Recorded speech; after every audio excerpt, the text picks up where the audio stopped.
cher lecteur. Quel que soit le stade où vous vous trouvez dans votre vie, que vous soyez au sommet de votre art ou face à des difficultés, en ayant du mal à trouver votre voie, je suis persuadé que nous avons une chose en commun, et même probablement bien plus, mais je suis sûr de celle-ci. Nous souhaitons avoir une vie meilleure et nous améliorer. Il ne s'agit pas de laisser entendre que quelque chose cloche forcément en nous, mais en tant qu'êtres humains, nous sommes nés avec le désir de grandir et progresser. Je suis convaincu que nous sommes tous animés de cette foi. Pourtant, la plupart des gens se réveillent chaque matin sans que leur vie ne change. En tant qu'auteur, conférencier et coach en développement personnel et professionnel, ma mission est d'aider les gens à connaître, le plus rapidement possible, une réussite sans précédent dans tous les domaines. Très attaché à étudier le potentiel et le développement personnel de l'être humain, je peux affirmer avec certitude que le Miracle Morning est la méthode la plus pratique, centrée sur les résultats et la plus efficace que j'ai jamais rencontrée afin d'améliorer n'importe lequel et même tous les domaines de votre vie à une vitesse inimaginable. Pour les personnes à qui tout réussit, le Miracle Morning peut changer la donne de manière spectaculaire en leur permettant de franchir un nouveau cap et de connaître ainsi une extraordinaire réussite personnelle et professionnelle. Si cette méthode peut vous permettre d'augmenter vos revenus ou d'accroître votre activité, il s'agit plutôt de découvrir de nouveaux moyens d'atteindre l'épanouissement et l'équilibre dans des sphères de la vie que vous avez peut-être négligées, comme la santé, le bonheur, la vie amoureuse, les finances, la spiritualité ou d'autres domaines figurant en tête de votre liste de priorités. Pour ceux qui traversent une période difficile sur le plan mental, émotionnel, physique, financier, relationnel ou autre, le Miracle Morning a prouvé à maintes reprises qu'il était capable de donner à quiconque la force de relever des défis de prime abord insurmontables, de réaliser des progrès décisifs et de renverser des situations, le tout en très peu de temps. Que vous souhaitiez améliorer quelques domaines clés ou que vous soyez prêt pour un bouleversement d'envergure qui transformera radicalement votre existence, de sorte que votre situation actuelle ne sera plus que de l'histoire ancienne, vous avez frappé à la bonne porte. Vous êtes sur le point d'entamer un extraordinaire périple en recourant à une méthode simple mais révolutionnaire, garantissant la transformation de n'importe quel pan de votre vie. Et tout ceci avant 8 heures. Je sais, c'est bien beau comme promesse, mais le Miracle Morning a déjà permis à des dizaines de milliers de personnes à travers le monde, et j'en fais partie, d'obtenir des résultats tangibles. Cette méthode peut vraiment vous faire accéder à vos rêves, et c'est pour moi un immense honneur de vous la faire découvrir. J'ai fait tout ce qui était en mon pouvoir pour m'assurer que tout le temps, l'énergie et l'attention consacrées à la lecture de ce livre puissent changer votre existence. Merci de m'accueillir à bord de votre vie. Nous sommes sur le point d'entamer ensemble un voyage miraculeux. Avec tout mon amour et ma reconnaissance, Hal. Dédicace. Je dédie ce livre aux personnes les plus importantes de ma vie, ma famille, maman, papa, Hayley, ma femme, Ursula, et nos 2 enfants, Sophie et Alsten. Mon amour pour vous dépasse les mots. À la mémoire de ma sœur bien-aimée, Emery Christine Elrod. Il n'existe que 2 façons de vivre votre vie. L'une, comme si rien n'était un miracle. L'autre, comme si tout était un miracle. Albert Einstein. Les miracles ne sont pas en contradiction avec les lois de la nature, mais avec ce que nous savons de ces lois. Saint Augustin. La vie commence chaque matin. Joel Osteen. Introduction. Mon histoire et pourquoi la vôtre est celle qui importe. 3 décembre 1999. La vie est belle, merveilleuse même. J'ai 20 ans, terminé ma première année d'université et consacré les 18 derniers mois à devenir l'un des meilleurs commerciaux d'une société de marketing valant 200 millions de dollars. J'ai battu des records au sein de cette entreprise et gagné plus d'argent que je n'aurais jamais imaginé pouvoir le faire à cet âge. Je suis très amoureux de ma petite amie, ma famille est d'un grand soutien et j'ai les meilleurs amis dont on puisse rêver. Je suis vraiment heureux. Vous pensez peut-être que j'étais le roi du monde. Comment aurais-je pu me douter que mon monde allait s'écrouler ce soir-là? 23h32, à 110 km/h sur l'autoroute 99 en direction du sud. Nous venons de sortir du restaurant et de quitter nos amis.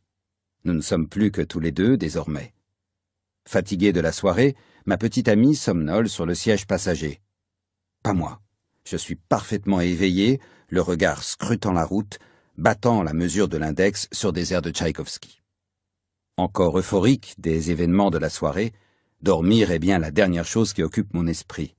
Filant à 110 km/h sur l'autoroute à bord de ma Ford Mustang blanche flambant neuve, cela fait seulement 2 heures que j'ai prononcé le meilleur discours de ma vie. J'ai reçu ma première ovation et je suis aux anges. En fait, j'ai très envie de crier ma gratitude à tous ceux susceptibles de m'entendre, mais ma petite amie s'est maintenant endormie. J'envisage d'appeler mes parents, mais il est tard. Ils sont peut-être déjà couchés. J'aurais dû appeler. Mais comment aurais-je pu savoir que cet instant serait la dernière occasion de parler à mes parents, ou à n'importe qui d'autre, avant un bon bout de temps? Une réalité dépassant l'entendement. Non. Je ne me souviens pas avoir vu les phares d'un gros pick-up Chevrolet me fonçant dessus. Et pourtant, à cet instant fatal, le pick-up qui roule à une vitesse estimée à près de 130 km/h se fracasse contre l'avant de ma Ford Mustang, bien plus petite et qui ne fait donc pas le poids.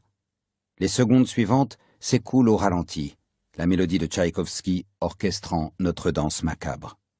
Les châssis métalliques de nos 2 véhicules entrent en collision, puis se tordent et cèdent dans un hurlement. Les airbags de ma Mustang se déclenchent avec suffisamment de force pour nous faire plonger dans l'inconscience.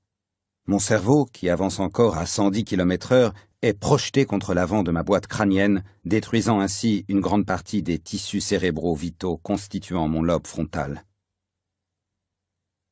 À cause du choc, l'arrière de ma Mustang se retrouve sur ma droite, faisant de ma portière conducteur une cible inévitable pour le véhicule qui me suit. Une berline Saturn, conduite par un jeune de 16 ans, percute à 110 km/h ma portière, laquelle s'encastre dans mon flanc gauche. Le cadre métallique du toit de ma voiture s'effondre sur ma tête, me fendant le crâne et me tranchant presque l'oreille gauche. Les os de mon orbite gauche sont broyés. Mon globe oculaire se retrouve en train de pendre dangereusement. J'ai le bras gauche cassé, le nerf radial coupé au niveau de l'avant-bras et le coude en miettes. La fracture ouverte fait ressortir l'humérus derrière mon biceps. Une mission impossible est confiée à mon bassin, séparer l'avant du Saturne du tableau de bord de ma voiture. J'ai donc le bassin cassé en 3 morceaux. Enfin, mon fémur, le plus grand os du corps humain, est brisé en 2, une partie ayant transpercé ma cuisse et fait un trou dans mon pantalon noir. Il y a du sang partout. J'ai le corps en morceaux. Mon cerveau a subi des dégâts irréversibles. Incapable de supporter l'immense douleur, mon corps dit stop. Ma pression artérielle chute et tout devient noir alors que je sombre dans le coma. On ne vit que 2 fois. Ce qui se produit ensuite est tout bonnement incroyable. Bon nombre de personnes parleront de miracle. Les secours arrivent et les pompiers libèrent mon corps de l'amas de tôle à l'aide de mâchoires de désincarcération. Après avoir été dégagé, je fais une hémorragie. Mon cœur cesse de battre et j'arrête de respirer. Je suis cliniquement mort. Les secouristes me chargent immédiatement à bord de leur hélicoptère et s'attachent avec détermination à me sauver la vie. Ils y parviennent 6 minutes plus tard. Mon cœur se remet à battre. Je respire de l'oxygène pur. J'ai la chance d'être en vie. Je passe 6 jours dans le coma. Puis on m'apprend au réveil que je ne remarcherai peut-être jamais. Après 7 semaines difficiles de convalescence et de rééducation à l'hôpital, à réapprendre à marcher, je suis confié aux bons soins de mes parents, retrouvant donc le monde réel. Avec 11 os fracturés, des dommages au cerveau irréversibles et une petite amie qui m'a quitté alors que j'étais encore hospitalisé, la vie telle que je la connaissais avant ne sera plus jamais la même. Croyez-moi si vous voulez, cela s'avérera être une bonne chose. Malgré mes difficultés à affronter ma nouvelle situation, ne pouvant parfois m'empêcher de me demander « Pourquoi moi ?», j'ai pris la responsabilité de revenir à la vie. Au lieu de me plaindre du fait que les choses devraient être autrement, je me suis investi dans ce qui était désormais ma vie. J'ai cessé de dépenser de l'énergie à souhaiter autre chose, à rêver que ce malheur ne me soit jamais arrivé, pour tirer à 100% parti de ce que j'avais. Puisque je ne pouvais changer le passé, je me suis efforcé d'aller de l'avant. J'ai consacré ma vie entière à exploiter mon potentiel et à réaliser mes rêves. Et j'ai donc pu découvrir comment inciter les autres à en faire autant. En me donnant l'occasion d'être sincèrement reconnaissant de tout ce que j'avais, d'accepter inconditionnellement tout ce que je n'avais pas et d'endosser l'entière responsabilité de créer tout ce que je souhaitais, cet accident de voiture, potentiellement désastreux, s'est révélé être l'une des meilleures choses qui me soit arrivée. Dépendant de ma croyance, selon laquelle les événements ne se produisent pas sans raison, mais qu'il est de notre responsabilité de choisir les raisons les plus stimulantes de la survenue des difficultés, événements et circonstances de la vie, mon accident a permis mon retour triomphal à la vie. 2000. Cette année, qui débute alors que je suis alité à l'hôpital, cassé de partout mais pas vaincu, se termine très différemment. Même si je n'ai pas de voiture, et encore moins de mémoire à court terme, et que j'ai toutes les excuses du monde pour rester à la maison à m'apitoyer sur mon sort, je reprends mon poste de commercial chez Cutco. Je signe la meilleure année de ma carrière, terminant en 6e position des commerciaux de l'entreprise, sur 60 000. Tout ceci pendant que je me remets encore, physiquement, mentalement, émotionnellement et financièrement, de mon accident. 2001. Ayant tiré de mon expérience des enseignements précieux sur la vie, le moment est venu de transformer mon malheur en inspiration et responsabilisation des autres. Je commence à raconter mon histoire dans les lycées et les universités.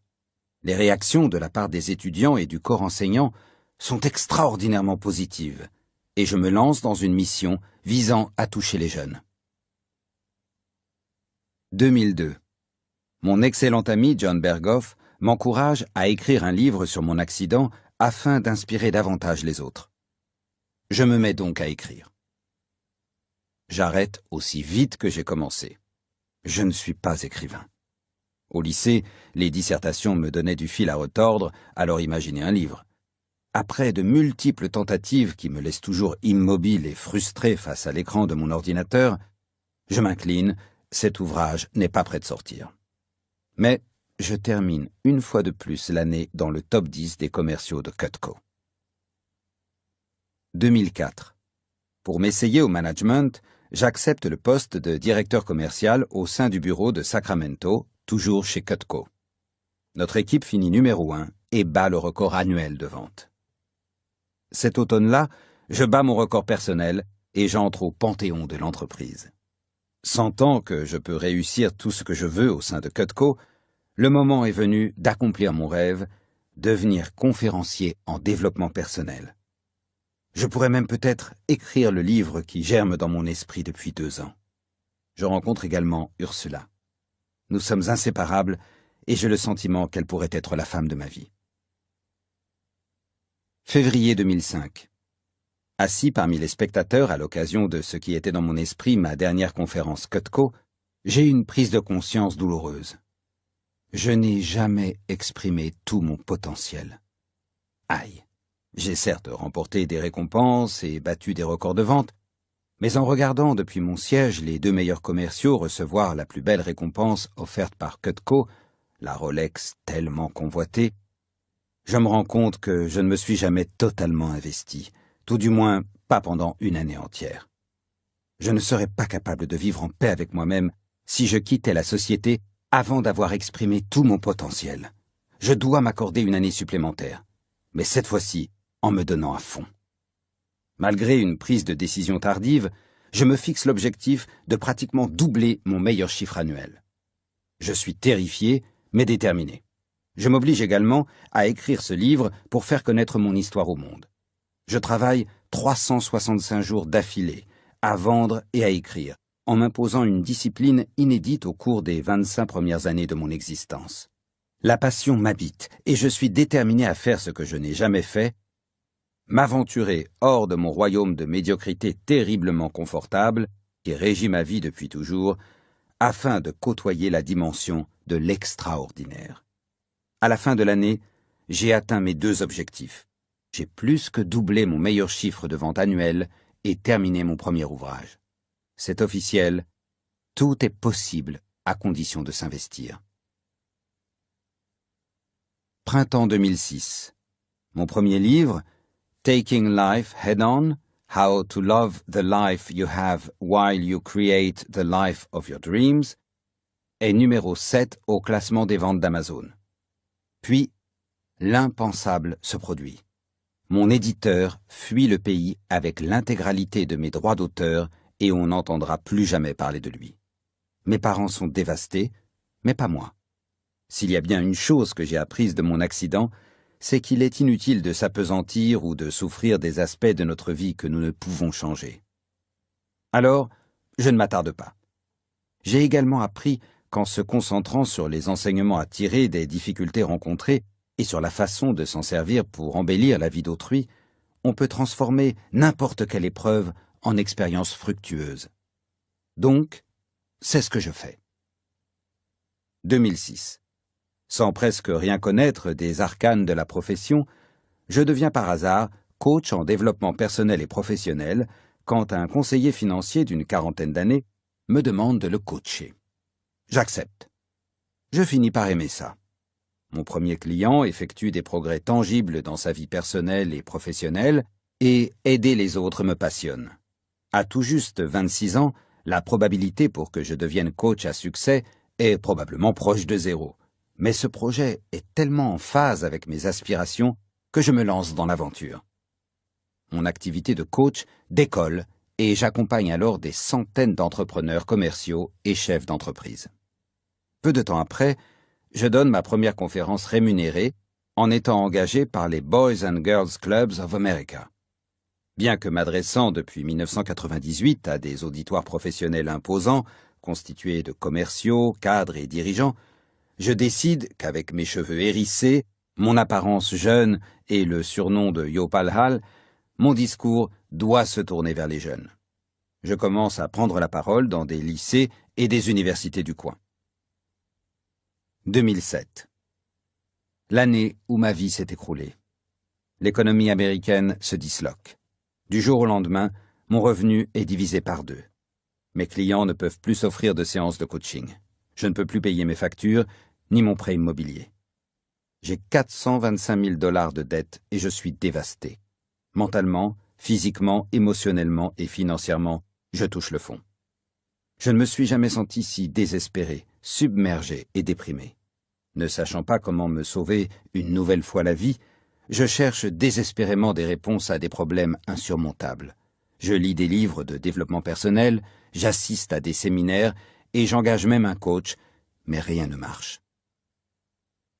2008. L'année où la roue recommence à tourner. J'avoue enfin à un ami proche à quel point ma situation s'est dégradée, secret que je gardais jusqu'alors. Il me demande « Tu fais de l'exercice physique ?» Je lui réponds « Je peux à peine sortir du lit le matin, alors non. »« Mets-toi à courir, me dit-il. Tu te sentiras mieux et tu auras les idées plus claires. » Pouah, je déteste courir. Mais comme je suis désespéré, je suis son conseil et je vais courir.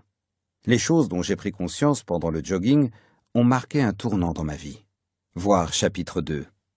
Et il me vient alors l'idée de me créer une routine de développement personnel quotidienne dont j'espère qu'elle me permettra de devenir la personne qu'il faut pour résoudre mes problèmes et transformer ma vie. Chose incroyable, ça fonctionne. Ma vie change si vite, dans presque tous les domaines, que je baptise cette méthode mon Miracle Morning. Automne 2008. Je continue à développer mon Miracle Morning en expérimentant diverses pratiques de développement personnel et horaires de sommeil et en cherchant la quantité de sommeil qui m'est nécessaire. Mes conclusions sont en complète contradiction avec les paradigmes et perceptions de la plupart des gens, y compris les miens. Appréciant les résultats, j'en fais part à mes clients, qui y adhèrent tout autant. Ils en parlent à leurs amis, proches et collègues. Chose inattendue, des personnes que je n'ai jamais rencontrées postent des messages sur Facebook et Twitter à propos de leur Miracle Morning. Vous en saurez plus un peu plus loin. 2009. Sans doute ma meilleure année. J'épouse la femme de mes rêves et nous donnons naissance à notre fille. Est-ce que je peux dire nous ou est-ce plutôt elle? Mon activité de coach est florissante. J'ai dû mettre en place une liste d'attente.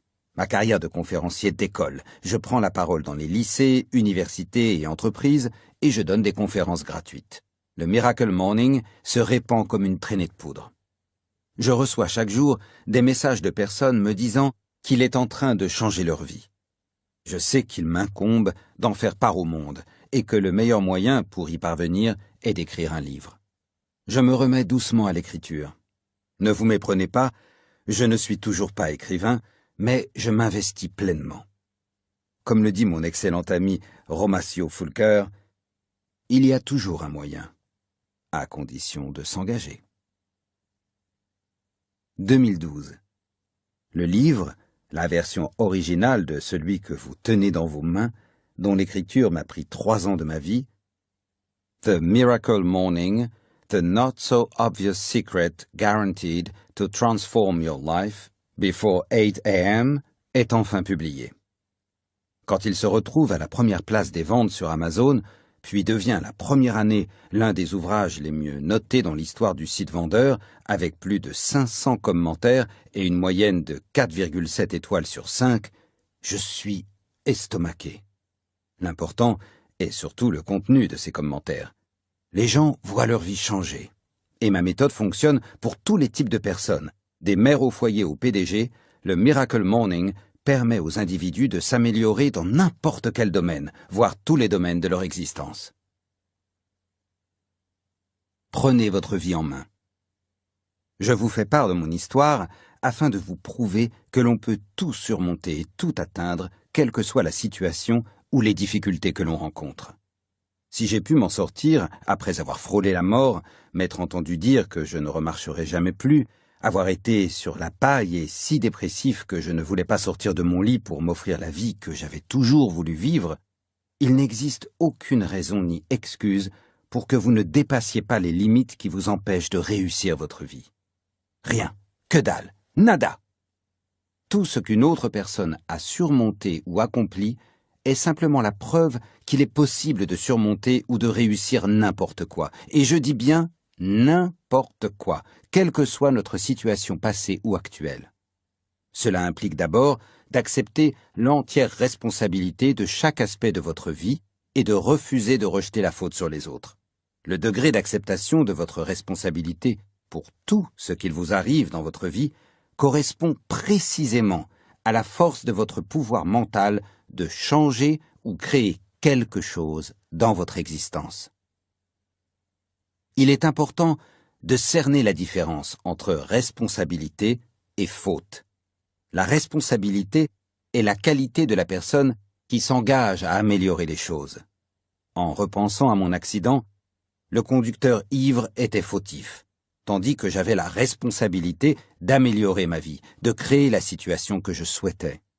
Peu importe le fautif, l'essentiel, c'est que vous et moi nous engagions à abandonner le passé et à nous façonner personnellement la vie dont nous rêvons, en commençant dès aujourd'hui.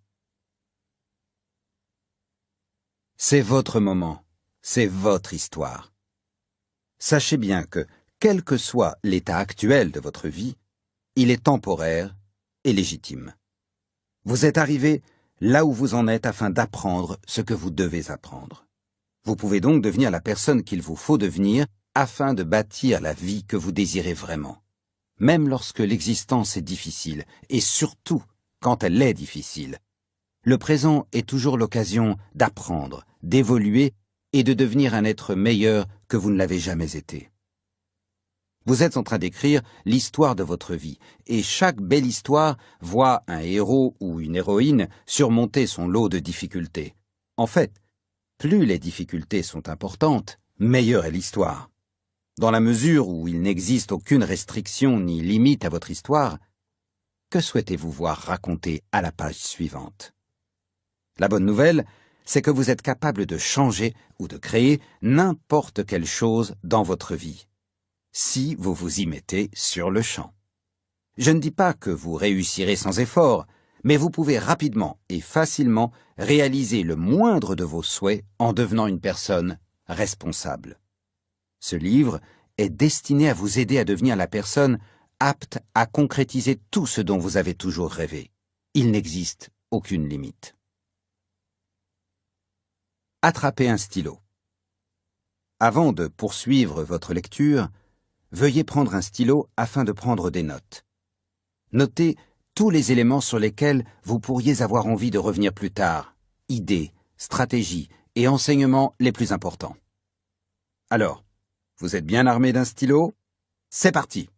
Le chapitre suivant de votre vie est sur le point de débuter.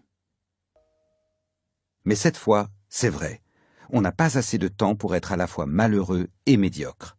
Non seulement ça ne rime à rien, mais en plus, c'est pénible. Seth Godin. Pour se coucher satisfait, il faut se lever chaque matin déterminé. George Lorimer.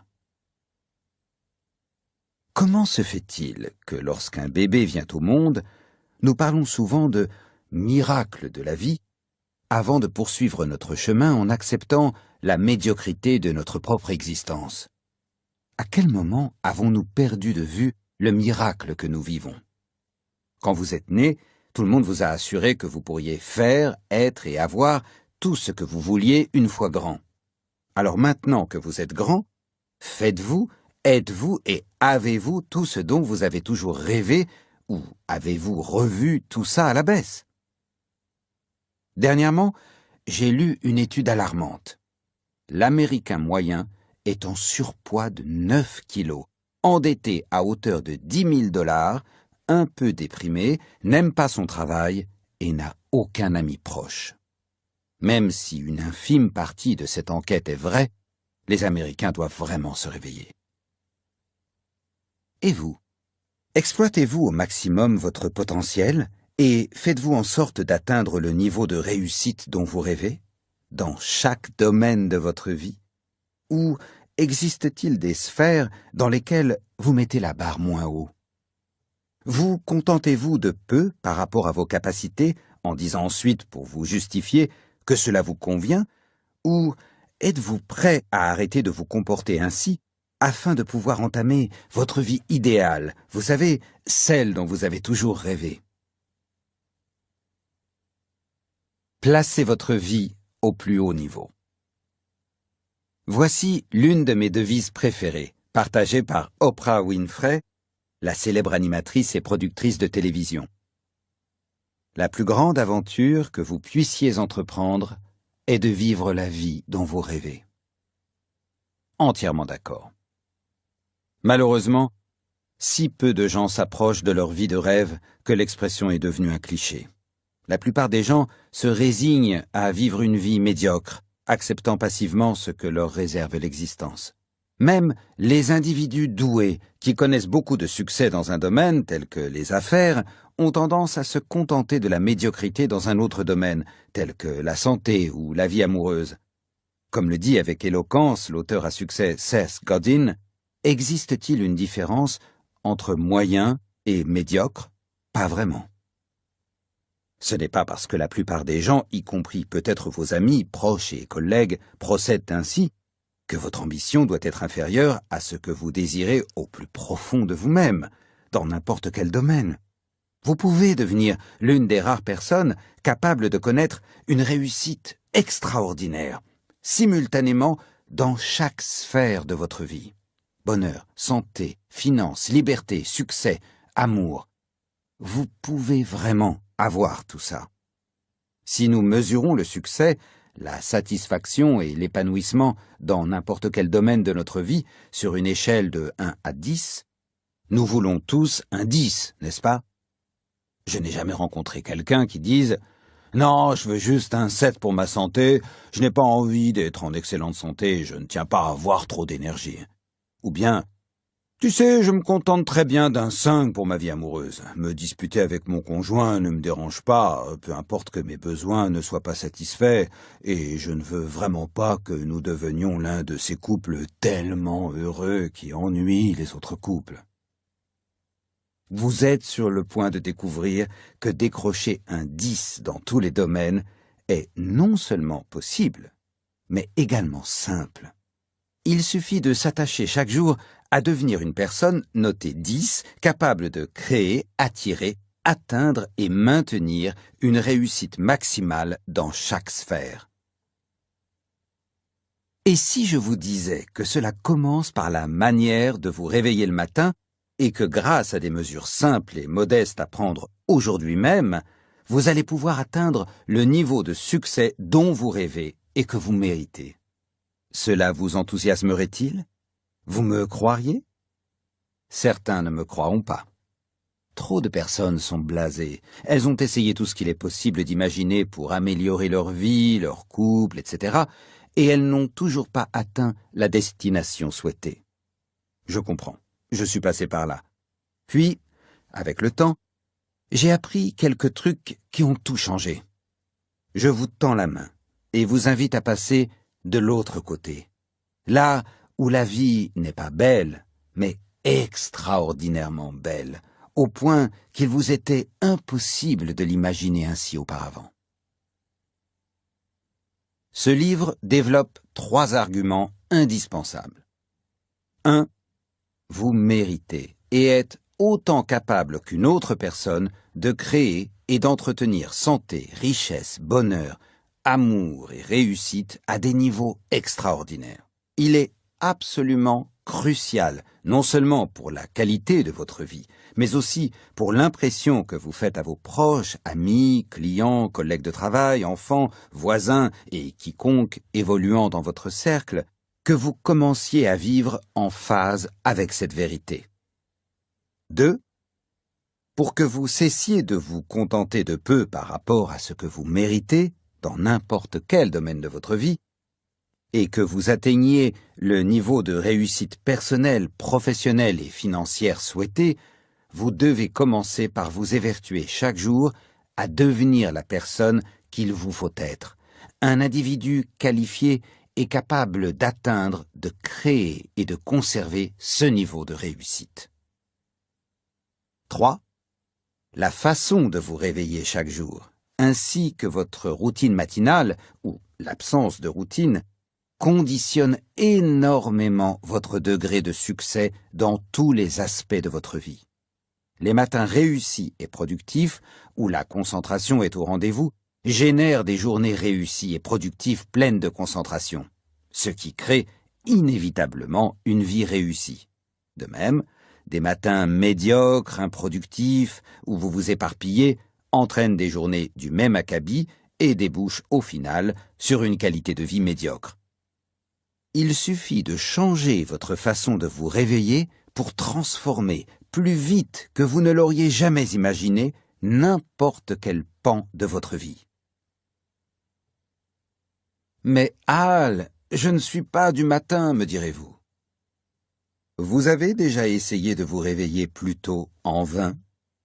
Vous dites, je ne suis pas du matin. Je suis un oiseau de nuit. Les journées sont trop courtes. J'ai besoin de plus de sommeil, pas de moins. Tout cela était aussi valable pour moi avant le Miracle Morning. Quelles que soient vos expériences passées, même si vous avez toujours eu du mal à vous lever et à être opérationnel le matin, ça va bientôt changer. Le Miracle Morning fonctionne avec tous les styles de vie. C'est prouvé. Rendez-vous au chapitre 8. Ces nouveaux lève-tôt, de l'entrepreneur à l'étudiant, en passant par le commercial, le PDG, l'enseignant, l'agent immobilier, la mère au foyer et le lycéen, entre autres, ont tous accueilli les profonds changements opérés avec un tel enthousiasme que bon nombre ont même posté des vidéos sur YouTube pour faire part de leurs résultats, puis les ont partagés avec leurs amis sur Facebook et Twitter. Écoutez quelques-unes de ces histoires de réussite et vous verrez de quels puissants effets il s'agit. Vous constaterez des résultats concrets. Ma vie change tellement vite que je n'arrive pas à suivre. Mon entreprise battait de l'aile, mais après avoir démarré le Miracle Morning, j'ai été stupéfait de voir à quel point je suis parvenu à renverser la vapeur, seulement en travaillant sur moi-même chaque jour. Et j'en suis au 79e jour du Miracle Morning, et depuis le début, je n'ai pas manqué un seul jour. C'est vraiment la première fois que je fais quelque chose en tenant plus de 2 jours ou 2 semaines. Et même, je pratique le Miracle Morning depuis 10 mois. Mon revenu a plus que doublé. Je n'ai jamais été en aussi bonne forme physique. Et enfin, l'un de mes témoignages préférés, j'ai perdu plus de 11 kilos grâce au Miracle Morning. Revenus en augmentation, meilleure qualité de vie, discipline accrue, diminution du stress et même perte de poids. Tout ceci est à votre portée. Dans le chapitre suivant, je vous indique concrètement comment j'ai utilisé le Miracle Morning pour sortir du gouffre dans lequel je me trouvais, une activité en berne, noyé sous une dette personnelle de 425 000 $, très dépressif et dans la moins bonne forme physique de ma vie, et monter plusieurs affaires florissantes, plus que doubler mon revenu, rembourser intégralement mes dettes et réaliser mes rêves, donner des conférences dans le monde entier, voir mon histoire figurer dans la célèbre collection américaine Chicken Soup for the Soul, passer dans des émissions de radio et de télévision à travers le pays et participer à un ultramarathon de 83 km en étant au top mentalement et physiquement, le tout en l'espace de moins d'1 an. Vous découvrirez également des secrets pas si évidents qui vous garantiront presque à coup sûr le succès. La méthode Miracle Morning est non seulement simple, mais également extrêmement agréable, et vous pourrez très vite la suivre sans peine jusqu'à la fin de vos jours. Bien sûr, vous aurez toujours la possibilité de faire la grasse matinée, mais vous vous apercevrez, avec surprise, que vous ne souhaitez plus traîner au lit. Je ne compte plus le nombre de personnes qui m'ont dit se réveiller tôt désormais, même le week-end, parce qu'elles se sentent mieux et sont plus productives. Imaginez, les adeptes du Miracle Morning m'ont aussi confié à de multiples reprises qu'en suivant ma méthode, ils retrouvaient chaque jour le sentiment qu'ils avaient étant petits le matin de Noël. Voilà ce que ça fait. Si vous ne fêtez pas Noël, repensez à un jour où vous vous êtes réveillé plein d'enthousiasme pour votre premier jour d'école, votre anniversaire ou un départ en vacances. Imaginez à quel point ce serait génial de démarrer chaque journée dans cet état d'esprit. Voici quelques-uns des bienfaits les plus importants qui vous attendent. Vous réveillez chaque jour armé d'une énergie plus grande et motivé à exploiter au maximum votre potentiel. Abaissez votre niveau de stress. Gagnez en clarté afin de surmonter rapidement n'importe quelle difficulté ou vous débarrasser de croyances limitantes qui entravent votre progression. Être en meilleure santé, perdre du poids, si vous le souhaitez. Accroître votre productivité et améliorer votre capacité à vous focaliser comme jamais sur vos principales priorités. Être plus reconnaissant et moins inquiet. Accroître grandement votre capacité à gagner plus d'argent. Découvrir et commencer à suivre le sens donné à votre vie. Arrêtez de vous contenter de peu par rapport à ce que vous méritez et désirez réellement dans n'importe quel domaine et commencez à vivre en phase avec votre vision de l'existence la plus extraordinaire que vous puissiez imaginer. Je me rends bien compte que ce sont là des affirmations audacieuses, susceptibles de passer pour du racolage ou des promesses intenables. Un peu trop belle pour être vraie, n'est-ce pas? Mais je vous assure, n'y voyez aucune hyperbole. Le Miracle Morning va vous offrir chaque jour du temps, tout à vous, pour devenir la personne capable d'améliorer n'importe quel aspect de votre vie. Je vais également vous confier des Life Savers, 6 exercices à l'efficacité prouvée qui, s'ils ne vous sauvent pas forcément la vie au sens littéral du terme, s'associent pour constituer le Miracle Morning et vous assurent de ne pas passer à côté de la vie extraordinaire que vous méritez, celle que, statistiquement, 95% des gens ne vivront malheureusement jamais. Voir le chapitre 3. Avec votre aide, je suis persuadé que nous pouvons faire évoluer ce chiffre.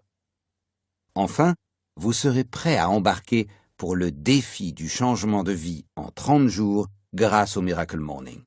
Il vous permettra de développer l'état d'esprit et de cimenter les habitudes dont vous aurez besoin pour facilement attirer, créer et maintenir le niveau de réussite dont vous rêvez. N'oubliez jamais que la personne que vous êtes en train de devenir est le facteur essentiel qui conditionne la qualité de votre vie actuelle et future. Que vous vous considériez ou non comme du matin, vous allez apprendre à vous réveiller chaque jour avec une facilité qui vous est pour l'heure inconnue.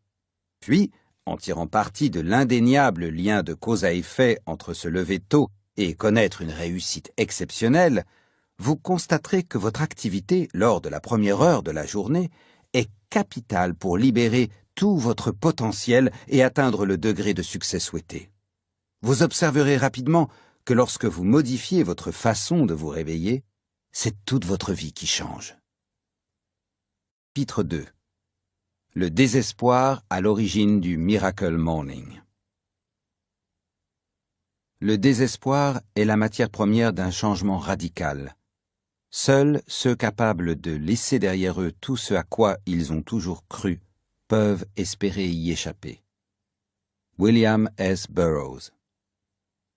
Pour opérer de profonds changements dans votre vie, vous avez besoin d'inspiration ou de désespoir. Anthony Robbins. J'ai eu la chance de toucher le fond 2 fois dans ma vie, relativement courte. Je parle de chance, car cela m'a fait grandir, et j'ai retenu certaines leçons au cours des périodes les plus difficiles de mon existence, qui m'ont permis de devenir l'individu qu'il fallait pour me façonner la vie que j'avais toujours souhaitée. Je suis très heureux que mes succès, mais également mes échecs, aident les autres en les poussant à dépasser leurs limites et à atteindre des sommets plus hauts que ceux qu'ils jugeaient accessibles. Ma première catastrophe, quasi mort sur les lieux de l'accident. Comme vous le savez, ma première catastrophe a failli être la dernière. À l'âge de 20 ans, j'ai été victime d'une collision frontale causée par un conducteur en état d'ébriété et je suis presque mort sur place. J'explique en détail dans mon premier livre, Taking Life Head-On, comment je me suis remis de mon malheur presque insurmontable, ainsi que les 8 leçons que j'ai apprises et qui amélioreront la qualité de votre vie. Ma seconde catastrophe, très endetté et profondément dépressif. Ma seconde plongée dans les tréfonds du désespoir fut plus difficile à vivre que l'accident de voiture. C'était en 2008. Les États-Unis étaient frappés par la pire récession économique depuis la tristement célèbre Grande Dépression des années 30. Lors des années qui ont suivi mon accident de voiture, même si j'ai rebondi en ayant une carrière de commercial exceptionnelle, démarré une activité de coaching générant des recettes à 6 chiffres et écrit un ouvrage à succès, je me suis de nouveau trouvé dans la difficulté. Cette fois-ci, ma vie s'effondrait mentalement, émotionnellement et financièrement. C'était comme si, du jour au lendemain, les entreprises florissantes que j'avais bâties n'étaient plus rentables. Près de la moitié de mon revenu mensuel se volatilisa. Soudain, je n'étais plus en mesure de payer mes factures. Je venais d'acheter ma première maison, j'étais sur le point de me marier et nous envisagions d'avoir notre premier enfant. Croulant sous les dettes, accusant des retards de paiement concernant mon emprunt immobilier, pour la première fois de ma vie, je suis devenu gravement dépressif. J'étais au plus bas. Est-ce que les choses auraient pu empirer? Probablement. Avais-je déjà connu pire? Non. Et je suis formel. J'avais touché le fond.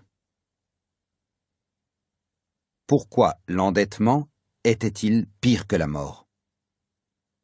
Si vous me demandiez quelle a été la pire des situations entre mon accident de voiture et les difficultés financières, je vous répondrais sans hésitation que c'était les problèmes d'argent. Pour la plupart des gens, il n'y a pas pire qu'être frappé de plein fouet par un conducteur saoul, souffrir de 11 fractures, de dommages cérébraux permanents et de sortir du coma pour s'entendre dire qu'on ne remarchera jamais. Le fait que la douleur physique, mentale et émotionnelle d'un accident d'une telle atrocité soit le pire que puisse réserver la vie à n'importe qui se comprend. Mais cela n'a pas été mon cas. Voyez-vous, après mon accident, des personnes ont pris soin de moi. À l'hôpital, ma famille a toujours été à mes côtés. Je recevais constamment des visites, des amis et des proches venaient chaque jour voir comment j'allais et m'inondaient d'amour et de réconfort. L'équipe de médecins et d'infirmières était incroyable, surveillant chaque étape de ma convalescence. On me préparait et servait les repas. Je n'avais pas à subir le stress quotidien inhérent à l'obligation de travailler et de régler mes factures. Tout était simple à l'hôpital. Ce ne fut pas le cas la seconde fois. Personne n'était désolé pour moi. Je n'avais aucun visiteur. Personne n'était là pour prendre soin de moi. Personne ne m'apportait à manger. Cette fois-ci, j'étais tout seul. Les gens avaient leurs propres problèmes à régler. Un effet domino a fait surgir les difficultés dans tous les domaines de ma vie. Physiquement, mentalement, émotionnellement et financièrement, entre autres, j'étais complètement déboussolé. La peur et l'incertitude m'enveloppaient tellement que mon seul réconfort quotidien était de me mettre au lit. Aussi pathétique que cela puisse paraître, ce qui m'aidait à aller au bout de la journée, c'était la tranquillité d'esprit que me procurait le fait de savoir que je finirais par me glisser dans mon lit et échapper temporairement à mes problèmes. J'avais chaque jour des pensées suicidaires, même si je ne suis pas sûr que j'aurais été capable de passer à l'acte. Le simple fait de savoir que mon suicide aurait dévasté mes parents me suffisait à m'accrocher et à aller de l'avant. Au plus profond de mon être, je savais que, quelle que soit la tournure prise par les événements, il existait toujours un moyen de changer la donne. Mais les pensées négatives demeuraient présentes. À mes yeux, aucune solution ne pouvait tout simplement mettre fin à ma crise financière. Je ne voyais rien qui puisse faire disparaître ma douleur émotionnelle. Le matin qui bouleversa ma vie. Puis, en une seule matinée, tout a changé. Comme depuis plusieurs semaines, je me suis réveillé déprimé. Mais ce matin-là, j'ai fait quelque chose de différent. J'ai suivi le conseil d'un ami et suis allé courir pour me vider la tête. Ne vous méprenez pas, je n'étais pas un sportif. En fait, courir pour le plaisir de courir était l'une des seules choses que je détestais. Cependant, mon bon ami John Berghoff m'a dit que lorsqu'il se sentait stressé ou submergé, aller courir lui permettait d'avoir les idées plus claires, de se remonter le moral et de trouver des solutions à ses problèmes. J'ai dit à John, « Je déteste courir ». Il a répondu sans hésiter, « Qu'est-ce que tu détestes le plus, courir ou ta situation actuelle ?» J'étais désespéré, je n'avais rien à perdre, j'ai décidé d'aller courir. Ce matin-là, j'ai donc mis mes tennis, je vous ai dit que je n'étais pas un adepte de la course, attrapé mon iPod afin de pouvoir écouter quelque chose de positif et me suis dirigé vers la porte d'entrée de ma maison, bientôt propriété de la banque. J'allais vivre l'un de ces moments bouleversants qui allaient immédiatement commencer à changer le cours de mon existence. En écoutant un enregistrement de développement personnel de Jim Rohn, j'ai entendu quelque chose que je savais déjà, mais que j'ai vraiment compris.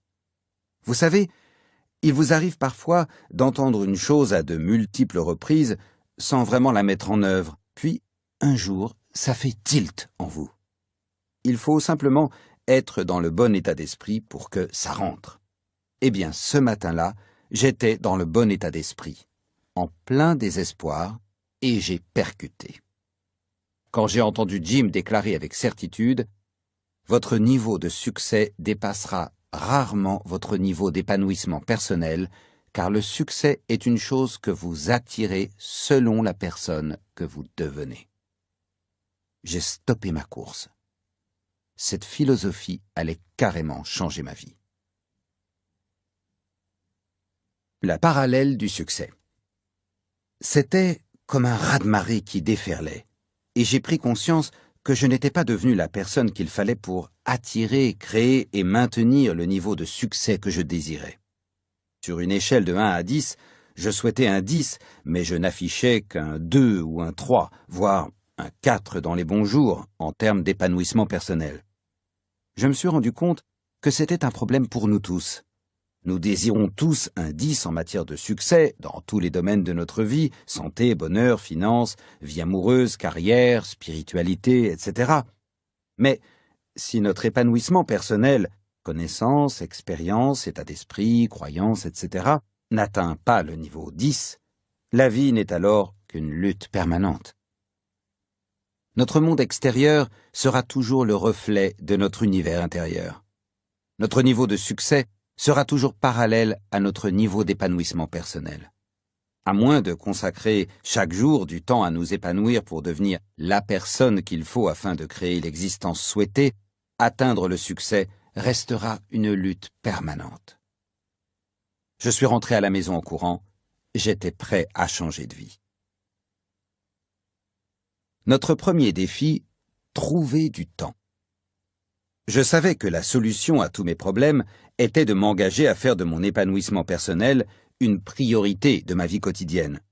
C'était le chaînon manquant qui me permettrait de devenir la personne qu'il fallait afin d'attirer, de créer et de maintenir les niveaux de succès que je souhaitais. Simple, non? Cependant, la principale difficulté était celle rencontrée par tout le monde. Trouver le temps. J'étais tellement occupé à simplement essayer de survivre et payer mes factures que l'idée de trouver un créneau rien qu'à moi me semblait presque impensable. Je suis sûr que vous voyez ce que je veux dire. J'adore ce que l'auteur à succès Matthew Kelly dit dans son livre « The Rhythm of Life ». D'une part, nous voulons être heureux et d'autre part, nous savons tout ce qui nous rend heureux. Mais nous ne faisons pas ce qui nous rend heureux. Pourquoi? C'est simple. Nous sommes trop occupés.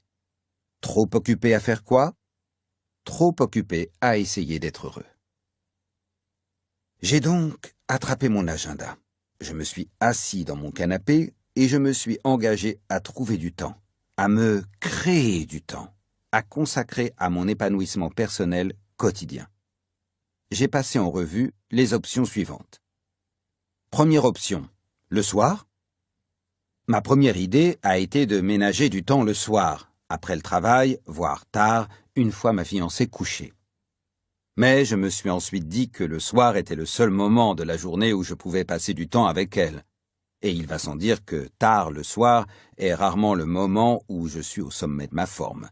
Je suis généralement si fatigué que j'ai plus de mal à me concentrer. En fait, je ne suis à ce moment-là guère cohérent, et donc loin d'être dans un état d'esprit optimal pour me consacrer à mon propre épanouissement personnel. La soirée n'était pas le moment idéal. Deuxième option, l'après-midi. Je pouvais peut-être programmer une séance à la mi-journée, lors de ma pause déjeuner ou juste avant la reprise. Je me disais que je pourrais peut-être trouver ce créneau supplémentaire. Mais en réalité, il n'existe pas vraiment. Troisième option, oh non, pas le matin. Puis, j'ai envisagé de faire ça le matin.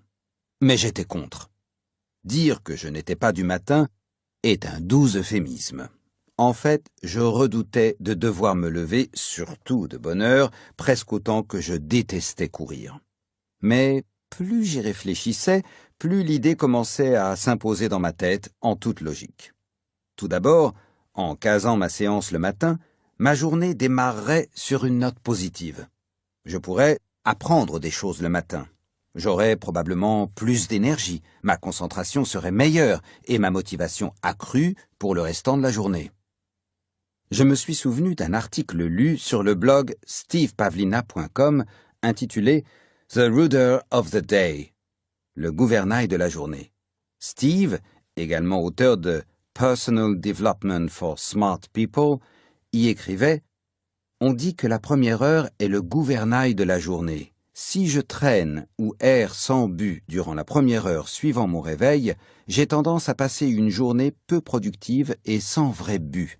Mais si je fais en sorte que cette première heure soit productive, le restant de la journée a tendance à être du même acabit. » Sans compter qu'en m'adonnant à une séance d'épanouissement personnel le matin, je n'aurai pas toutes les excuses qui s'accumulent en cours de journée. Je suis fatigué, je n'ai pas le temps, etc. Pratiquer le développement personnel le matin, avant que les autres pans de ma vie et mon travail ne m'en empêchent, c'était l'assurance de pouvoir m'y consacrer tous les jours. Au final, je ne voyais pas meilleur moment.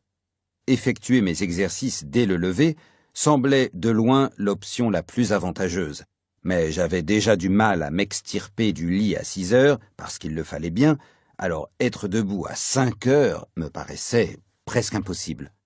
Frustré et un peu abattu, je m'apprêtais à refermer mon agenda et à oublier carrément l'idée quand j'ai entendu dans ma tête la voix de mon mentor, Kevin Bracy. Kevin disait toujours « Si tu veux une vie différente, tu dois d'abord vouloir faire quelque chose de différent. » Bon sang, je savais que Kevin avait raison, mais ça ne facilitait pas pour autant le fait de me lever tôt. Déterminé à opérer un changement, j'ai décidé de surmonter la croyance limitante que je m'imposais depuis toujours, selon laquelle je n'étais pas du matin. J'ai inscrit dans mon agenda 5 heures comme heure de réveil le lendemain, afin d'exécuter ma première routine d'épanouissement personnel. Notre second défi, privilégier l'impact maximum. Puis, j'ai rencontré une autre difficulté. Qu'allais-je faire pendant cette heure pour que l'impact soit maximal et que ma vie s'améliore le plus rapidement possible? Je pouvais lire, mais je l'avais déjà fait et je voulais que ce soit quelque chose de spécial. Je pouvais faire de l'exercice, mais encore une fois, ça ne me transportait pas de joie. J'ai donc sorti une feuille blanche et inscrit tous les exercices de développement personnel qui vous changent le plus la vie et que j'avais appris au fil des ans, mais sans les avoir jamais mis en œuvre. Du moins pas effectués régulièrement. Il s'agissait d'activités telles que la méditation, les affirmations, la tenue d'un journal, la visualisation, ainsi que la lecture et l'exercice physique. J'ai opté pour les 6 activités qui auraient à mes yeux le plus d'impact sur ma vie, immédiatement et de manière spectaculaire, de 10 minutes chacune, en prévoyant de les essayer toutes les 6 le lendemain matin. Ce qui était intéressant, c'est qu'en lisant cette liste, je me suis senti motivé. Soudain, l'idée de me réveiller tôt est passée d'effrayante à séduisante. Ce soir-là, j'ai eu toutes les peines du monde à m'endormir, tellement j'avais hâte d'être au lendemain matin. Lorsque le réveil a sonné à 5 heures, j'ai ouvert grand les yeux et sauté du lit, me sentant enthousiaste et plein d'énergie. Et tout ça sans effort. C'était stimulant, j'avais l'impression de retomber en enfance le matin de Noël. Me réveiller le matin n'avait jamais été aussi facile de toute ma vie. Je ne m'étais jamais senti autant regonflé et enthousiaste face à la journée qui s'annonçait. Et ça dure encore aujourd'hui. Le matin qui bouleversa ma vie. Les dents brossées, le visage nettoyé et un grand verre d'eau à la main, je me suis assis le dos bien droit sur le canapé de ma salle de séjour à 5h05, considérant mon existence, pour la première fois depuis longtemps, comme véritablement enthousiasmante. Dehors, il faisait encore noir et ça me donnait un réel sentiment de pouvoir. J'ai sorti ma liste renfermant les exercices de développement personnel et les ai effectués l'un après l'autre. Premier exercice, le silence. Assis dans le silence, à prier, méditer et à me concentrer sur ma respiration pendant 10 minutes, j'ai senti mon stress s'évanouir, le calme m'envahir et apaiser mon esprit. Cela changeait du chaos typique de mes matinées mouvementées. Pour la première fois depuis longtemps, je me sentais en paix. Deuxième exercice, la lecture. Ayant toujours trouvé des excuses pour expliquer mon manque de temps à consacrer à la lecture, j'étais enthousiaste ce matin-là à l'idée de prendre une habitude que j'avais toujours espéré intégrer à ma vie. J'ai attrapé sur une étagère le classique de Napoleon Hill, « Réfléchissez et devenez riche ». Comme la plupart de mes livres, je l'avais commencé sans jamais le terminer. Je l'ai lu pendant 10 minutes et j'ai récupéré quelques idées que j'avais hâte d'appliquer dans la journée. Cela m'a rappelé qu'il ne faut qu'une idée pour changer votre vie, ce qui m'a réellement motivé. Troisième exercice, les affirmations. Pour moi, qui n'avais jamais exploité le pouvoir des affirmations, lire à voix haute l'affirmation sur la confiance en soi de « Réfléchissez et devenez riche » a été incroyable. Cette affirmation m'a rappelé avec force le potentiel illimité qui m'habitait et habite chacun de nous. J'ai décidé d'écrire ma propre affirmation. J'ai noté ce que je voulais, qui je m'engageais à devenir et ce que je m'engageais à faire pour que ma vie change. Je me suis littéralement senti plus fort. Quatrième exercice, la visualisation. J'ai décroché du mur mon tableau de visualisation que j'avais créé après avoir vu le film The Secret. Je prenais rarement le temps de le consulter, et encore moins de l'utiliser comme l'outil qu'il était censé être. J'ai porté successivement mon attention sur les différentes images pendant 10 minutes, m'arrêtant sur chacune d'elles, puis fermant les yeux et ressentant de tout mon être ce que cela ferait si chacune d'elles entrait dans mon existence. Je me suis senti inspiré. Cinquième exercice, la tenue d'un journal. Ensuite, j'ai ouvert l'un des nombreux journaux intimes, quasiment vierges, que j'avais achetés au fil des ans. À l'instar de tous les autres, son contenu était minime car je ne l'avais utilisé que pendant quelques jours, une semaine tout au plus.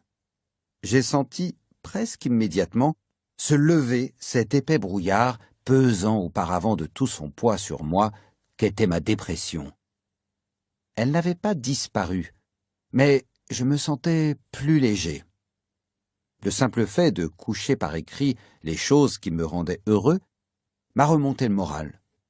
Je me suis senti reconnaissant. 6.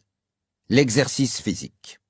Enfin, je me suis levé du canapé en me remémorant les mots si souvent prononcés par Tony Robbins, « Le mouvement crée l'émotion ». Je me suis allongé sur le ventre et j'ai fait des pompes jusqu'à ce que mes muscles se tétanisent.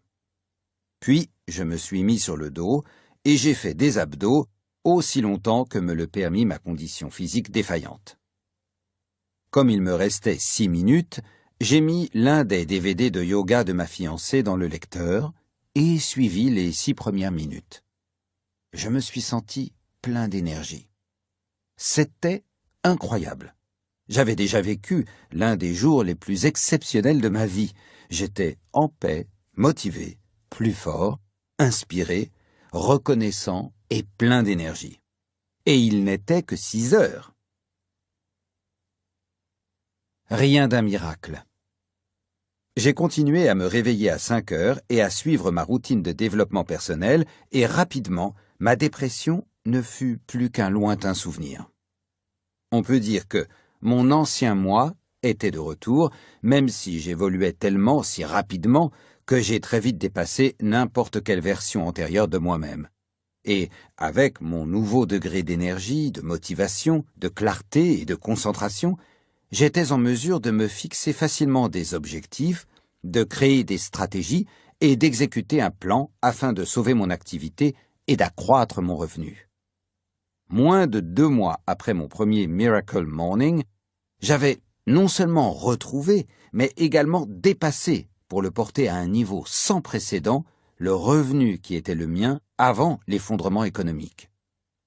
Je savais que j'allais finir par partager avec mes clients particuliers de coaching cette redoutable routine matinale de développement personnel. Il me fallait donc la baptiser. La profondeur et la rapidité de la transformation que j'étais en train de vivre, passant de la faillite et de la dépression à la sécurité financière et à une vision enthousiaste de la vie en moins de 2 mois, tenait du miracle à mes yeux. Le nom Miracle Morning allait donc de soi. Bah, si Katie peut le faire. Quelques semaines plus tard, j'étais en séance de coaching par téléphone avec Katie et elle m'a demandé « Hal, comment démarrez-vous vos matinées ?» Je lui ai radieusement fait part des bienfaits du Miracle Morning et d'un réveil 1 heure plus tôt que la normale, mais elle était réticente. « Je ne sais pas trop si je suis prête à me lever 1 heure plus tôt, Hal. Croyez-moi, je ne suis pas du matin. » Katie a cependant accepté le défi. Elle s'est engagée à se lever à 6 heures, soit 1 heure plus tôt qu'à son habitude, et à essayer le Miracle Morning. Je l'ai encouragée et lui ai souhaité bonne chance. 1 semaine plus tard, Katie était pleine d'énergie. Quand je lui ai demandé si elle se réveillait bien à 6 heures chaque jour pour effectuer le Miracle Morning, sa réponse a été surprenante. Non, je me suis levé à 6 heures le premier jour, mais vous aviez raison. Ma matinée a tellement été géniale que j'ai souhaité le faire encore plus tôt. Je me suis donc réveillé à 5 heures le restant de la semaine. Hal, c'est incroyable. Waouh! Il fallait que je dise ça à mes autres clients de coaching. En l'espace de quelques semaines, des dizaines de mes clients m'ont indiqué tirer parti des mêmes bienfaits pendant leur Miracle Morning. Certains ont dit à leurs amis et collègues de travail que cette méthode était en train de changer leur vie. Sur la toile, ça s'est répandu comme une traînée de poudre. Les gens ont commencé à poster des messages à propos du Miracle Morning sur les réseaux sociaux. Ils ont même mis en ligne sur YouTube des vidéos les montrant debout de bonne heure en train de pratiquer le Miracle Morning. C'est dingue, non? Qui diable est ce Joe? J'ai commencé à me rendre compte qu'un truc se passait avec ce Miracle Morning. Un jour, j'étais sur YouTube afin de trouver l'une de mes vidéos et j'ai saisi mon nom dans le champ de recherche. Et pas de jugement hâtif, hein, vous avez déjà fait ça sur Google, avouez-le. Une vidéo est apparue, intitulée « Miracle Morning chez Joe ». Je n'avais jamais vu ce type de toute ma vie. Ma première réaction n'a pas été très positive. Qui diable est ce Joe et pour qui se prend-il à copier mon Miracle Morning? J'étais un peu sur la défensive. En fait, je ne savais pas trop quoi penser. Bigre. J'allais être agréablement surpris et avoir un peu honte de moi. J'ai lancé la vidéo et voici ce que j'ai vu. Salut, c'est votre ami Joe Diosana. Regardons l'heure. Joe montre son réveil qui indique 5h41. Il est 5h41, on est dimanche et vous devez vous demander « Hé mec, qu'est-ce que tu fabriques debout à 5h41 un dimanche ?» Bah, allez donc sur le site de miraclemorning.com/France. Jetez un œil aux informations fournies et téléchargez-les. Franchement, c'est un vrai cadeau de Noël pour moi. Je suis plein d'énergie. Maintenant, c'est tous les jours Noël. Voyez par vous-même et j'espère que vous en tirerez vous aussi les bienfaits. Assis à fixer mon écran d'ordinateur, la bouche grande ouverte, je fus pris d'un respect mêlé d'admiration, presque en pleurs. Il est devenu clair à mes yeux que, même si je n'avais pas eu l'intention de faire du Miracle Morning autre chose que mon propre rituel matinal, j'avais désormais la responsabilité de le partager avec un maximum de personnes, afin qu'il influe sur leur vie comme il l'avait fait sur la mienne. Mais, à ce stade, je n'imaginais toujours pas que ça allait devenir un véritable phénomène. Le Miracle Morning. Un mouvement ou un réveil? Cela fait près de 5 ans que j'ai parlé à Katie du Miracle Morning et que j'ai regardé la vidéo de Joe sur YouTube.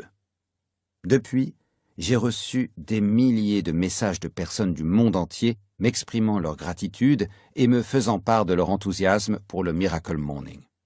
C'est vraiment devenu un mouvement mondial, un réveil mondial, rassemblant tout type de personnes, chacune disposée à se réveiller chaque matin et à s'offrir le cadeau qu'est cette séance de développement personnel. J'ai désormais une vision d'ensemble de l'impact du Miracle Morning sur le monde. Donner à chacun de nous la possibilité de devenir une personne capable de se créer une vie rêvée. Cette méthode influe positivement sur la vie des autres et change le monde qui nous entoure. Que vous l'appeliez mouvement, réveil ou, comme beaucoup, la mission du Miracle Morning, il s'agit de permettre aux gens de transformer leur vie, leur famille, leur communauté et le monde en se réveillant chaque matin dans l'optique de changer. Presque chaque jour, des centaines de personnes rejoignent la mission et la bonifient en la partageant avec d'autres. Je reste sidéré par le nombre de vies si profondément affectées. Certains suivent même l'exemple de Joe et enregistrent des vidéos les mettant en scène debout de bonne heure et en train d'effectuer le Miracle Morning avec généralement une horloge prouvant fièrement qu'ils se sont bien levés très tôt. Je suis honoré et extrêmement heureux de partager ma méthode avec tant de personnes venant de tant d'horizons. En fait, le Miracle Morning fait désormais partie des principaux messages que je délivre lors de mes conférences et ateliers. Il aide les entreprises, les associations à but non lucratif, les commerciaux, les enseignants, les lycéens et les étudiants à accroître leur performance, leur productivité et leur motivation. Il s'agit d'une approche novatrice pour aider particuliers et organisations à améliorer leurs résultats tout en adoptant une meilleure attitude sur le lieu de travail. Comme vous pouvez vous en douter, l'atelier Miracle Morning se déroule le matin, parfois même avant le début de la conférence. Dernier point et non des moindres. Ce livre est une invitation à faire progresser votre moi afin d'accroître votre réussite, car c'est dans cet ordre que les choses se passent. En commençant immédiatement et en faisant preuve d'assiduité, vous enregistrerez des progrès quotidiens pour devenir la personne méritant un 10, qui vous permettra de vous forger une vie notée 10, elle aussi, et sincèrement désirée et méritée. Et le succès sera inévitablement au rendez-vous. Chapitre 3.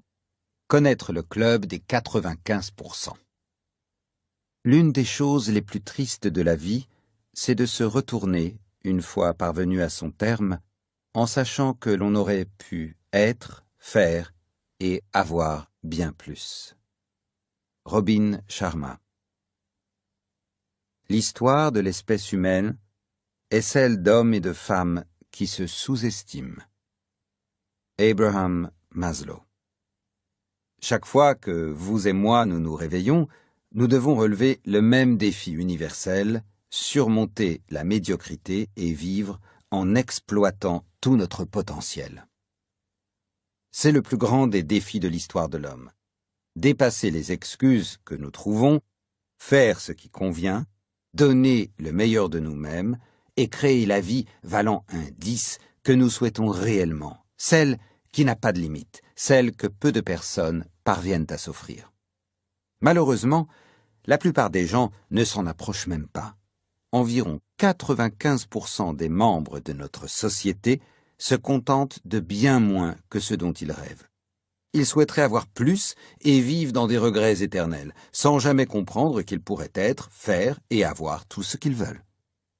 Selon l'administration de la sécurité sociale américaine, si vous prenez 100 personnes au début de leur carrière professionnelle et les suivez pendant 40 ans jusqu'à leur départ en retraite, voici ce que vous constaterez. Seule une sera riche. 4 seront à l'abri des soucis financiers, 5 continueront de travailler, non par souhait mais par besoin, 36 seront morts, et 54 seront fauchés et dépendants de leurs amis, de leur famille, de leurs proches et du gouvernement pour vivre. Financièrement, seuls 5% seront parvenus à se créer une vie de liberté et 95% continueront de lutter jusqu'à la fin de leur jour. Par conséquent, la question cruciale, celle que nous devons nous poser et dont il nous faut trouver la réponse, est la suivante. Que pouvons-nous faire pour nous assurer de ne pas devoir batailler comme les 95% restants? Échapper à la médiocrité et faire partie des 5%. Le fait que vous ayez cet ouvrage entre les mains me donne à penser que vous êtes prêt à franchir un cap dans votre vie, que vous n'êtes plus disposé à suivre le troupeau en vous contentant de peu par rapport à ce que vous pouvez avoir, être et faire. Voici 3 phases simples, mais cruciales pour échapper à la médiocrité et rejoindre la minorité des 5%. Étape numéro 1, connaître le club des 95%. Tout d'abord, nous devons savoir et comprendre pourquoi 95% des membres de notre société ne s'offriront jamais la vie qu'ils désirent au fond d'eux. Soyons bien conscients du fait que, si nous ne nous engageons pas à penser et à vivre dès à présent différemment de la plupart des gens, nous nous apprêtons à endurer une vie de médiocrité, de lutte constante, d'échecs et de regrets, comme la plupart des autres. Soyons conscients que cela risque d'englober nos amis, notre famille et nos pairs si nous n'agissons pas maintenant en montrant l'exemple, à savoir en nous engageant à exploiter notre potentiel. Être moyen, c'est vous contenter de moins que ce que vous souhaitez et êtes capable de produire, et vous retrouver à lutter toute votre vie. Chaque jour, la plupart des gens se contentent de peu et luttent dans presque tous les domaines. Sur les plans physiques, mental, émotionnel, relationnel, financier, entre autres, un grand nombre d'individus se réveillent chaque jour et doivent livrer bataille pour obtenir la réussite, le bonheur, l'amour, la santé et la prospérité qu'ils désirent au fond d'eux. Les 4 domaines à prendre en compte. Le physique. Par exemple, l'obésité est une épidémie. Des maladies potentiellement mortelles comme le cancer et les affections cardiaques sont en augmentation. L'individu moyen est épuisé, son niveau d'énergie physique étant constamment bas. La plupart ne semblent pas pouvoir générer assez d'énergie pour passer une journée sans avaler quelques tasses de café ou une boisson énergisante. Le succès de ce genre de produit est une preuve supplémentaire de la lutte physique livrée par les gens. Le mental et l'émotionnel. La consommation de médicaments vendus sur ordonnance destinés à lutter contre des troubles comme la dépression, l'anxiété et des tas d'autres maladies mentales ou émotionnelles augmente. À la télévision américaine, les publicités pour certains de ces médicaments sont nombreuses. On y voit généralement un couple proche de la cinquantaine sur une plage, en compagnie d'un chien, en train de faire voler un cerf-volant. Puis, un homme se met à débiter d'une voix grave des symptômes, suivi d'une liste d'effets secondaires potentiels. Vous vous sentez fatigué, triste, seul, déprimé, en surpoids ou d'autres symptômes pour lesquels vous seriez prêt à débourser de l'argent pour ne plus souffrir? Vous avez de la chance. Le XYZ peut vous aider. Attention, la prise de ce médicament peut engendrer des effets secondaires, gonflement, constipation, diathermie, vertige, sécheresse de la bouche, pellicule, insomnie, narcolepsie et de nombreuses autres manifestations bien pires que l'aide censée vous être apportée. N'attendez pas, appelez dès aujourd'hui le numéro qui apparaît maintenant à l'écran. La vie de couple. Il est de notoriété publique qu'une épidémie de divorce frappe le monde. Un mariage sur 2 se soldant par un échec. Autrement dit, plus de la moitié des personnes en couple, très amoureuses, qui se présentent devant leurs amis et leurs proches pour s'engager à vivre ensemble, pour le meilleur et pour le pire, dois-je vous le rappeler, livrent une véritable lutte pour que cela fonctionne. Après plus de 30 ans de mariage, 2 de mes personnes préférées, mes parents, ont divorcé dernièrement. Je ne connais que trop bien la douleur associée à cette bataille amoureuse très courante. Les finances. Les Américains, par exemple, n'ont jamais été autant endettés de toute l'histoire des États-Unis. La plupart des gens sont loin de gagner autant d'argent qu'ils aimeraient. Ils dépensent trop, n'économisent pas assez et rencontrent des difficultés financières. Ce n'est un secret pour personne, la plupart des gens vivent en étant loin d'exprimer tout leur potentiel. Après avoir fait ce constat,